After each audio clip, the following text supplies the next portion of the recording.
What is real?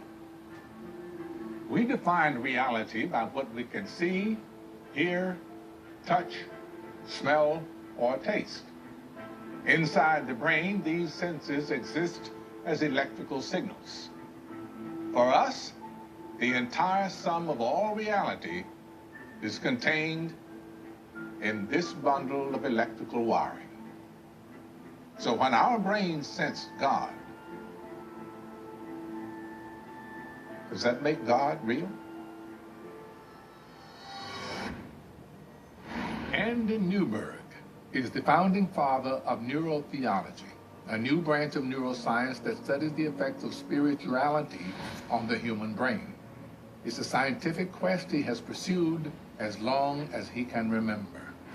Ever since I was a kid, I was very interested in trying to understand reality. I was disturbed by the fact that everyone was looking at the same reality, and yet there were people with different religions and different political beliefs.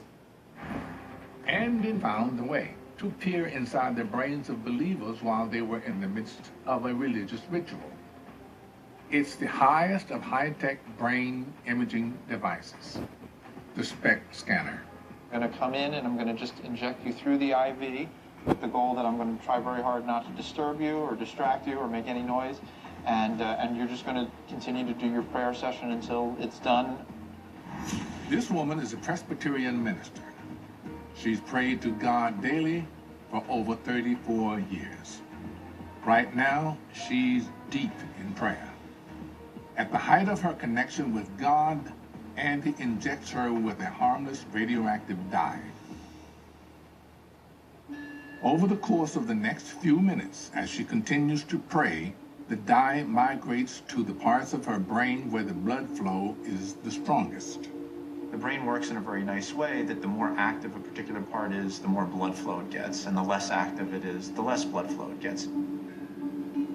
These are the images of her brain before and during her prayer. The redder the shade, the more active the neural area is. This is the resting scan. This is the prayer scan, showing increased activity in the frontal lobes and in the language area of the brain.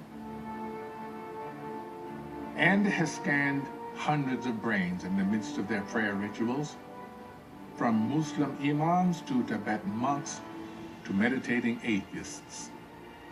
So for example, when a person feels deeply focused on their prayer, we see increased activity in the focusing area of the brain. This area of the brain, the frontal lobe, is intensely active when we hold conversations. It allows us to speak and to listen. Andy believes that in Judeo-Christian prayer, the frontal lobe activates just as it would in normal conversation.